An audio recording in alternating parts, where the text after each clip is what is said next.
Alors que Habib Beye est en train de réussir un exploit prodigieux du côté de Rennes, car rappelons-le, il a débarqué à Rennes il y a encore simplement quelques semaines, après janvier 2025, alors que le club était quasiment au bord de la relégation.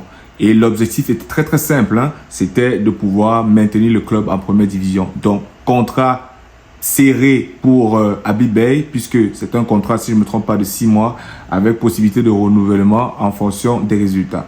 Et dans ce contexte, j'avais donc fait une vidéo où je parlais du potentiel impact que notre frère Christopher Wo pourrait avoir dans ce nouveau Rennes version Habib Beye. Parce que, pour ceux qui ne le savent pas, mais j'imagine que vous êtes nombreux qui le savez déjà, ben, Rennes est donc quitté des tréfonds du classement de la Ligue 1 et se retrouve actuellement à la 11e place. C'est vous dire le travail qu'a abattu Habib Beye jusqu'ici avec cette équipe.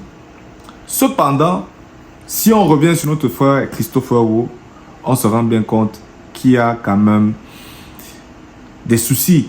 Soucis en ce sens que, voilà, moi j'ai eu l'occasion de voir quelques matchs de Rennes où justement j'ai essayé de regarder même les feuilles de match de facile 4 derniers matchs. Moi j'ai pas vu Christopher Wo jouer, il n'était pas titulaire en tout cas.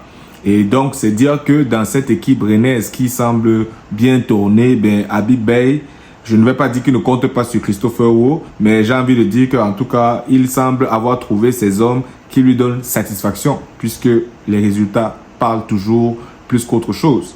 Et en ce sens, donc, je suis tombé sur une publication Facebook que j'ai trouvé très intéressante et que je vais vous lire.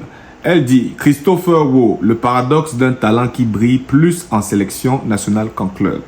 Christopher Wo, le jeune défenseur camerounais, a récemment attiré l'attention des supporters et des observateurs du football avec ses performances remarquables sous les couleurs de l'équipe nationale du Cameroun. Pourtant, lorsqu'il évolue en club, il semble que Wo ne parvient pas à reproduire le même niveau de jeu qui le caractérise en sélection. Lorsqu'on compare les statistiques et les prestations de Wo en club et en sélection, on constate une nette différence. En équipe nationale, il affiche une assurance et une efficacité qui font défaut lorsqu'il porte les couleurs de son club. Les supporters camerounais ont pu apprécier sa détermination et son leadership sur le terrain, notamment lors des matchs importants. Plusieurs facteurs pourraient expliquer cette différence de niveau de jeu. Tout d'abord, la pression et l'enjeu sont évidemment plus importants en sélection nationale, ce qui pourrait motiver Wo à donner le meilleur de lui-même. De plus, l'environnement et la dynamique de groupe en sélection pourraient également jouer un rôle dans sa réussite. Il est clair que Wo a un énorme potentiel et il serait intéressant de voir comment il pourrait transposer son succès en sélection dans son club. Les entraîneurs et les supporters de son club devraient peut-être se pencher sur les raisons de cette différence de performance pour aider Wo à atteindre son plein potentiel. Ok, je vois un peu, bon là c'est sur la fin et c'est signé Edmond Etienne Adjaoun. Merci pour ta publication, je trouve qu'elle est pertinente, même si sur la fin je me dis, bon quand tu dis que les supporters, hein, tu mélanges les entraîneurs et les supporters de son club devaient peut-être se pencher sur les raisons. Bon, les supporters, ils ne font que supporter, hein. Peut-être les entraîneurs, on est d'accord.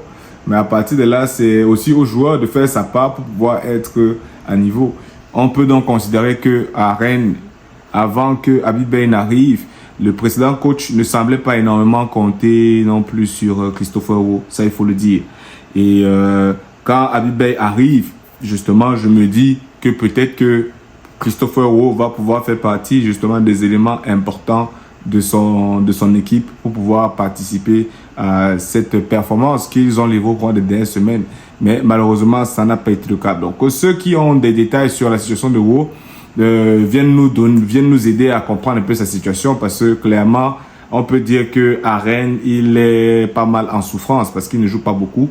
Et de ce fait, la saison est en train de se terminer. On peut donc se demander, est-ce que vous pensez qu'il va rester à Rennes d'ici la saison prochaine? Est-ce qu'il faudrait qu'il pense à trouver un club où il va avoir du temps de jeu? Parce que n'oublions pas qu'il y a la CAN qui va arriver très rapidement, hein. Et on ne peut pas juste se permettre de dire que oui, voilà, Christopher Rowe a de bonnes performances en équipe nationale, pas nécessairement en club, pour justifier le fait qu'il puisse être titulaire. Parce que s'il y a d'autres joueurs qui s'imposent, il faut bien donner la chance aux personnes qui le méritent, définitivement. Et je pense que Christopher Rowe mérite de jouer. Donc c'est pour ça que je pense que rester sur le banc en club n'est pas intéressant pour lui. Il faut qu'il puisse... s'il faut qu'il élève le niveau, qu'il élève le niveau. S'il faut qu'il change de club, qu'il change de club. Et de toutes les façons, changeant de club, il n'aura pas d'autre choix que d'élever le niveau s'il va dans un club qui a des ambitions supérieures. Surtout qu'en parallèle, on peut aussi parler de joueurs comme Jean-Charles Castelletto. Depuis quelques rencontres, ou du moins quelques rassemblements, ne s'est pas fait appeler par Marc Brice. Hein? Donc on peut se demander, voilà, parce que je crois que Castelletto n'a pas ce problème à Nantes, lui il joue. Donc voilà, qu'est-ce que vous pensez de cette situation de Christopher Rowe avec son club de Rennes? Et encore une fois de plus, félicitations à Habib Beye qui a réussi à relever ce défi du maintien pour Rennes et qui vraisemblablement va être le coach de Rennes la saison prochaine. Voilà. D'ici là, je te recommande de suivre cette vidéo et on se voit dans la prochaine.